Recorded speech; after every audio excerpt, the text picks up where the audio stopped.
Make it the trusted name in hornfly control. Alticid IGR specifically targets hornflies, the number one insect threat to your bottom line. This insect growth regulator works in cattle manure, interrupting the hornfly life cycle. Avoid the uneven mix and costly reapplications from do-it-yourself options. Alticid IGR is pre-mixed for the optimal dosage every time. Visit AlticidIGR.com to learn more, or talk to your local feed dealer about adding Alticid IGR to your supplement. Randall Wiseman, Southeast AgNet.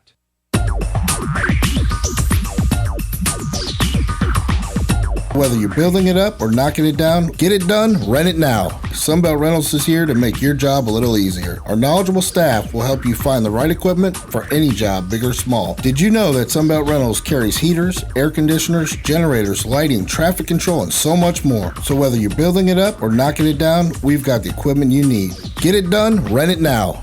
And right now, for a limited time, you can have it for less. Just by mentioning this ad, if you rent it Friday afternoon, you can keep it the whole weekend and only pay for one day. But this is a limited time offer, so stop into Sunbelt Rentals today, Northwest 27th, just a quarter mile east of I-75. For more information, just give us a call, 352-369-9101. 352-369-9101. Sunbelt Rentals. Get it done, rent it now. 352-369-9101.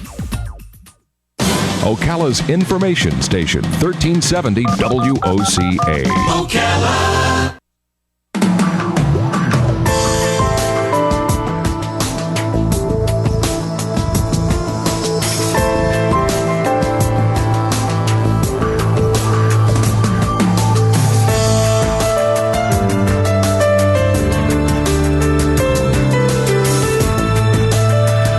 All right, 5 minutes after 10 o'clock. Thank you for tuning in. We don't have flip phones anymore, but remember when we had flip phones? Flip phones are now old-fashioned stuff, Yes, right? they are. So the flip phones were our way of saying, look at this, Star Trek was right.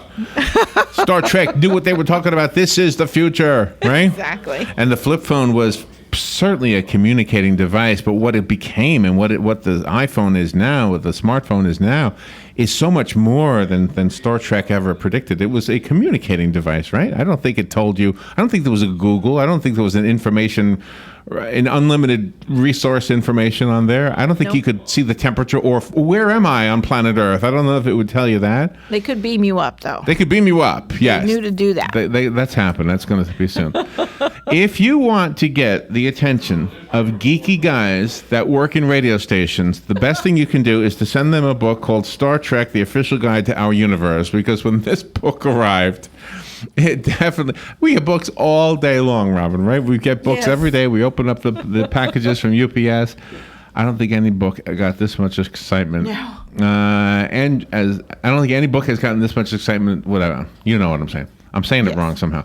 Andrew Fazekas is on the phone, also known as the Night Sky Guy. He's a journalist. He writes the Starstruck column for the NationalGeographic.com. He's the national science columnist for Yahoo News, a syndicated contributor for the Canadian Broadcasting Corporation Radio Network, which, the one thing they have over us, they get to see the Aurora Borealis, right? Yes, they do. Star Trek, The Official Guide to Our Universe is the book. The true science behind the Starship Voyage. That's the part that I like about this book. Good morning, Andrew. How are you? Good morning. Thanks for having me on your show. So you're more of a science guy than a science fiction guy, aren't you? Yeah, I'm a real science geek at heart, I got to tell you. But that's why I love Star Trek so much. It just speaks to that inner geek in me. So did the writers of Star Trek accurately depict the science of our universe? I have to tip my hat to them, because that's one thing that is amazing about the Star Trek franchise over the many decades and all the different incarnations of Star Trek through the different series and movies, is that the foundation for all that adventure, the backdrop, the canvas that it plays out on, is really rooted in real science as much as possible. Of course, there's artistic license that they have to take, because the story has to play out in a certain amount of time, and we got to keep the action moving. So they take some liberties on some things like warp drive and teleportation. However, the canvas that it plays out on, the wonders of the universe, those objects, they're very much rooted in reality, and they've always involved science consultants throughout. The one thing they were able to do with those telecommunicators, by the way, was use them without cell towers. I just That's right. There's still something to be invented that we haven't done yet. We're using. That's right. You never heard Kirk saying, "Can you hear me now? Can you hear me? Right. Yeah. Hold on, let me find a different crater over here. All right. So That's right. So was the science about the universe accurate, and also was the science about science in general? For example, anti-gravity is mentioned now and then. I've often read that you couldn't have anti-gravity, and now, I'm talking 20 years ago or more, and now you're hearing people say you can have anti-gravity. Just like you used to hear people say you can't go faster than the speed of light, now you're having people say, well, maybe you can. So people are changing their minds in the science community, aren't they? Yes, and what's amazing is that you talk to the scientists and engineers in these fields. They are inspired by Star Trek. They harken back to the time when they were children watching these, and it's captured their imagination. And they are trying to make this stuff a reality. So the idea of, for instance, warp drive, yes, we're still it's still science fiction mostly. However, there are scientists that are working on the idea of warp drive to see could it be reality. And turns out that the latest information we have is that theoretically, at least, it would be possible to create something of a warp drive by bending space-time around a spacecraft, but we need huge amounts of energy to be able to do that. So, right now on the drawing boards are ideas of building spacecrafts that could travel amongst the stars. And that really is sort of the holy grail in terms of space exploration, because right now, our fastest spacecraft would take 100,000 years just to get to the closest star. Wow. So if we want to travel like Captain Kirk did in Enterprise, we're going to really need to reinvent space travel. And that's something that scientists are taking seriously. So in nature, which expands the whole universe, not just here, planet Earth, but in nature of the universe, is there anything that has ever been witnessed that looks like it bends the time-space thing? I mean, and it's something that naturally does it. Does starlight do it? Does anything do it? Right. Everything that's in space, any kind of object has gravitational pull to it. It's all about gravitational pull. And so the more massive an object is, the larger the gravitational pull. And, of course, the most massive objects that science has found that could possibly do just that are black holes. And we've detected black holes. We know that they exist. We can detect the even very large ones at the centers of all galaxies. Even our own Milky Way home galaxy has a monster black hole at the center. And we could use the gravitational pull and have a black hole potentially to travel in space and time. Space and time, you have to remember, are connected. When you travel out, when you look out into space, forget about even travel, but just looking out into space, everything is so far away, it takes time for the light to reach us here. When you look at the moon, it takes 1.5 seconds for that light to reach us from the moon. The sun is 8.5 light minutes away. So if the sun just, I'm not saying it would, but if it would explode, you would know for 8.5 minutes. So, the distances are enormous. Light even takes time to travel. And so space and time are connected when we're talking about space. And the key is being able to bend that space-time in a way to be able to travel. And so in Star Trek, they took many liberties of being able to have the technology to do that. But we're now looking, at least theoretically, of being able to do that. And there are space objects like black holes and other things called wormholes that was used in Star Trek that could potentially be used to travel across large distances. So, go ahead, Robinson. NASA has really, really embraced Star Trek, though, because they have contributed to your book as well.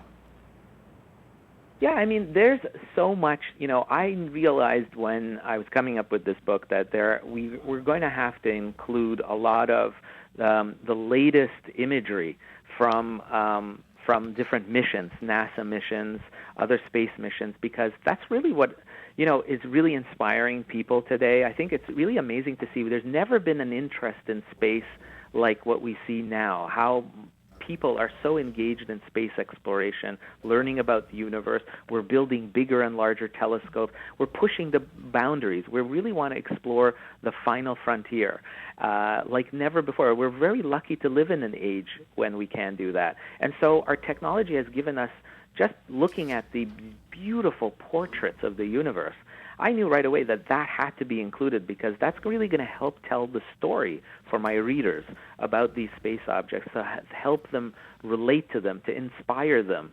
And my hope is that, through these beautiful NASA imagery that's been taken of the universe, that it'll inspire folks to get up from the couch after watching their favorite episode and go up and step outside their front doorstep and look up and be able to find the real-life counterparts to the things that they see in this book. I think the book, because it's Star Trek themed, you are going to attract a lot of people to simply wanting to learn more about the universe. The one page I wanted to bring up specifically was the photograph of the tardigrade, the water bear. This is a little tiny organism, right? But it's a close-up, and it looks so science fiction-ish, but it's a real thing that's right here among us right now. So it's not just telescopes, but also microscopes that show us our universe.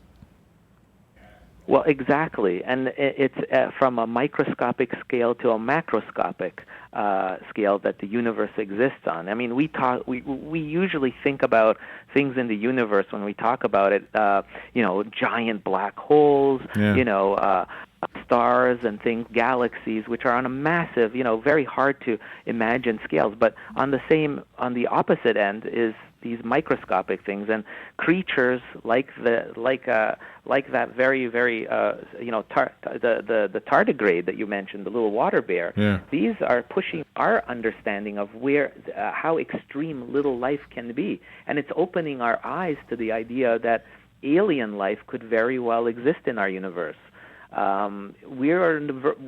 Many scientists think we're on the verge of being able to discover life, microscopic life on Mars, for instance, or on other moons of Jupiter and Saturn, perhaps. So it's amazing. We're very lucky to live in the age when we are, where we are really pushing the boundaries of our understanding of the universe. I want to ask you about the wavelength things too that happen in Star Trek and how it applies to the universe. But first, let me take a phone call from a listener. Thank you for calling. Thank you for hanging on. You're on the air now, and we're talking to Good morning, Andrew sir. Fazekas. Yes. This is like an additional volume, if you will, of the works of George Gamow and Paul Dirac. Extending the knowledge. Yeah, I think you're right. Absolutely. Yeah. Thank you for waiting to tell us that. Okay. Have a good day, Andrew. You agree with that, right? Yeah, Star Trek speaks to so many people, this whole idea of the exploration of the universe is something that I think it's in our DNA. This human species is meant to explore.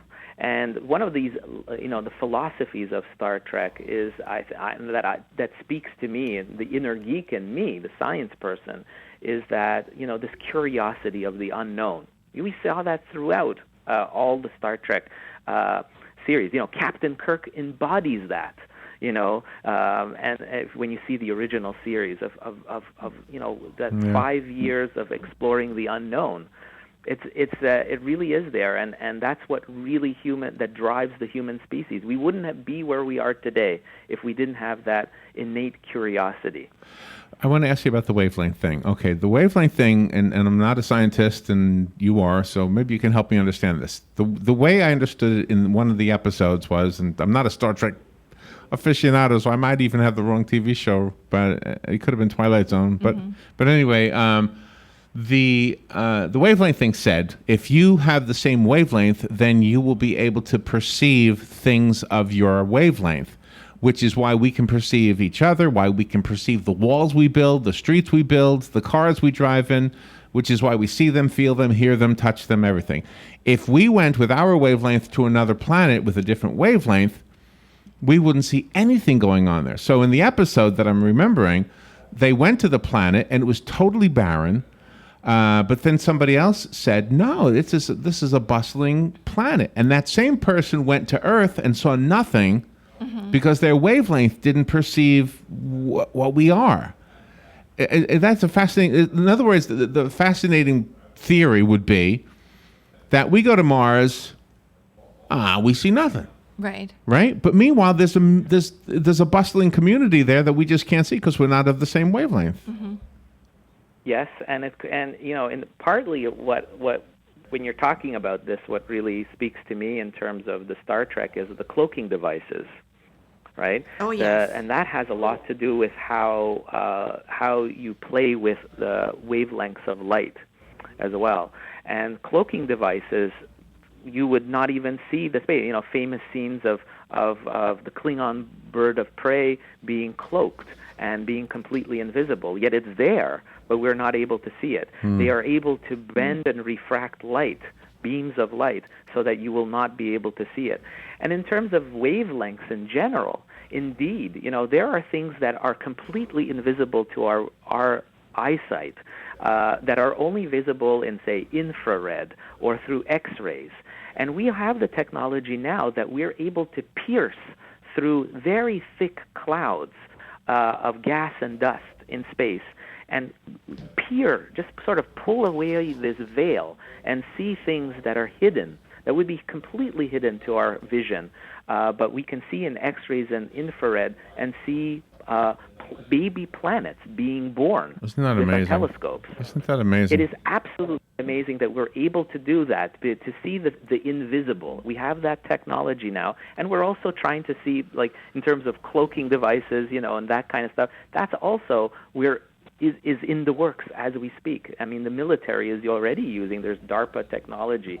If you think about it, already with spy planes and things that for our radars, it's completely invisible. Our technology. So yes, this whole idea of wavelengths, it plays through and through in Star Trek. Wow, what a fascinating interview. Andrew, just hang on. Don't go away. We have a break to take, and we'll be right back after the break. The book Andrew Fazekas has written, and it was such a popular book when it arrived here, Star Trek, The Official Guide to Our Universe, The True Science Behind the Starship Voyage.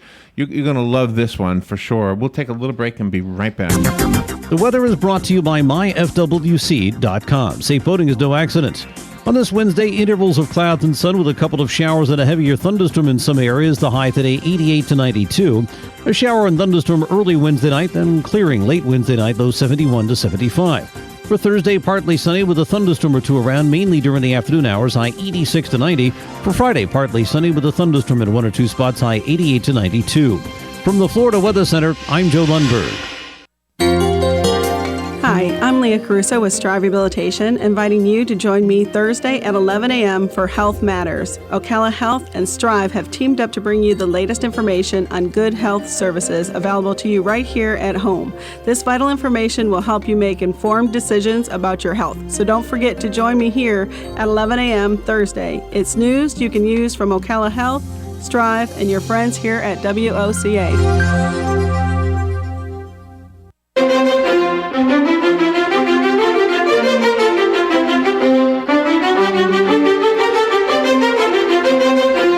Listen up, Ocala. Now that the rain has stopped, here are some fabulous weekend specials at Bob Wine's Camellia Gardens in Ocala. It's a wonderful BOGO on trees, all trees, every tree in Bob's huge stock. Buy one, get one at half price. And Bob Wine's has crepe myrtles starting as low as $4.99. The bigger ones at the number 10 size are buy one and get one. And listen to this, knockout and drift roses, some of the best. Buy one, get one at half price. Hummingbird and butterfly plants, Bob has them starting at just $5.99. Hurry though, these are specials now through Saturday only at Bob Wine's Camellia Gardens, 2610 Southeast 38th Street, just a mile east of 441 and away from the traffic. They're open till 4, Saturdays till 3. Homegrown, locally owned since 1952.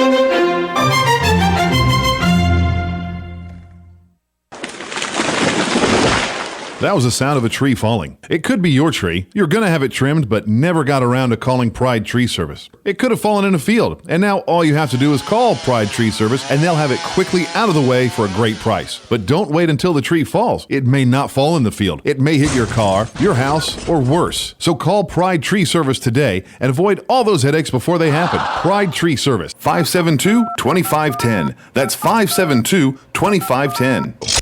All right, 24 minutes after 10 o'clock. Thank you for tuning in. Andrew Fazekas is on the phone with us. His book is called Star Trek, The Official Guide to Our Universe, The True Science Behind the Starship Voyage. Andrew's moniker is the Night Sky Guy. And because of that, Andrew, I have a question to ask you. Sure. Okay. So it has nothing to do with Star Trek. I go outside in the middle of the night and I look up, especially if I'm not near any urban lights, and I can see... Where are you calling from, by the way? I'm in Montreal, Canada. In Montreal? Oh, that's right. Yeah, you're up there. But Montreal's still a brightly lit city. I moved from... Very much so. Okay, and I moved from New York to a very rural area. I don't live in a really rural area now, but I did. Anyway, point being is it was so dark at night. I saw so many stars. I couldn't believe how many were out there. Okay, going back to my question. If all the stars we see, every single one of them, what's the closest star? How far is the closest star? Well, that would be Alpha Centauri system. That's about 4.3 light years away. 4.3 light years, which means the light took 4.3 years to get here, right? Exactly. Okay. That's where that distance yardstick of light years comes from. Okay. So if I'm looking up in the sky, none of it is happening right now. It all happened in the past. The most recent past is 4.3 years ago. So how many of the stars... 4.3 years ago is how long ago the light came to it, was emitted. Okay. That's right. All right. So how many of those lights are already out? How many of those stars, of course we have no way of knowing, have already gone out and been extinguished? Well, that's a very good question. And when we look up at the night sky, on an average night sky, if you live in a suburb of a large city, you may see maybe a few 100 to 200 stars with the light pollution at most on a dark, clear night that when you don't have too much haze. Right. And the average distance of those stars are anywhere between 50 to 100 light years. That's the average distance of the stars that you can see with the naked eye. Wow. So think about it. That's about a human lifetime. That's how long it takes for the light to travel from these stars. However, when we're talking about the lifetime of a star, because you can talk about a life cycle of a star. They are born, they grow up, they mature, and they have a middle age and an elderly age, and then they die. Yeah.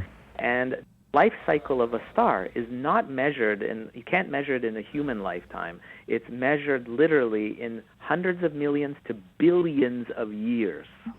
So when we're looking at the star, in all likelihood, they are all still there, shining away. There may be one or two that are near the end of their life, but again, it takes millions of years for them to snuff themselves out. Okay. And so, the likelihood they're all still shining away just as they were when our ancestors around the campfire, tens of thousands of years, were seeing. They saw the same stars that we saw. Imagine that. This is a deep connection that we have with our ancestors. Our sky is the same. I have another question. Since I got you on the phone, I got to ask you this question. When you look up in the sky, everything is a sphere. Everything is a sphere. Whether it's the planets, the suns, the stars, everything is a ball, right? Mm-hmm. Everything. And everything travels in circles. Maybe they're elliptical circles, but they're still circles. Everything travels in circles, and everything is a ball. Does that mean that light also does this? And if so, could it be possible that if we had a strong enough telescope, we could look deep into the sky and see the light from our own sun? Like as it was as it was emitted like 60 gazillion years ago, whatever. Mm-hmm.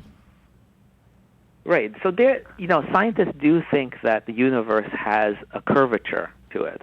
That it is, there is some kind of a spherical shape to it, possibly. Remember, the universe began as a Big Bang, And everything from that Big Bang that happened, we think about 13.8 billion years ago, expanded from this singular point out. And we're inside it, and everything is expanding and moving away from each other. The curvature of the space of what it would possibly be in not, this is where it gets a little fantastical, could be in another dimension. So beyond the third dimension, but a fourth dimension. And would not be visible to us as human beings looking up at the sky through our telescopes. But what we can do is we can look back in time. Anything, like you had mentioned a few minutes ago, anything that you see in the sky is at such a distance that it takes time for the light from those objects to reach us. So while we may not be able to see this curvature of the space-time, we can see effects of it from in very large distances. And these are what are called gravitational lensing effects that astronomers have just found in the last 15 years or so with our largest telescopes, like the Hubble, being able to peer to the edge of the universe. We're actually seeing like objects that are at the edge of the universe distorted because they're being bent by objects that are in the foreground. We're out of time, but thank you so much. The book is awesome. You've done an awesome job. Thank you for being on the air with us. Go to nationalgeographic.com, go to Amazon, go to bookstores. The book is called Star Trek, The Official Guide to Our Universe. Andrew Fazekas, thank you so much. What a fabulous interview. I love that one. We'll be right back. This is a Fox News Alert. I'm Lillian Wu. Hillary Clinton's campaign reaches a milestone. First time in our nation's history that a woman will be a major party's nominee. Bernie Sanders losing 4 out of 6 contests yesterday, but promising to push on through the primary in D.C. next week. He heads to the Capitol for a rally tomorrow and a meeting with the president. Big night for Donald Trump last night. He has way more than enough delegates to be the presumptive nominee. He's got 1,538 at the moment. That's 300 more than he needed. Fox's John Roberts. And a man caught on video trying to abduct a 13-year-old girl inside a Dollar General store in Florida. The child's mother seen fighting him in a tug-of-war for the girl, who he finally let go of when he ran off. An off-duty deputy outside the store blocking the suspect's car and arresting him. Fox News. We report, you decide. Look, you can't go a week without hearing how the Ford F-150 is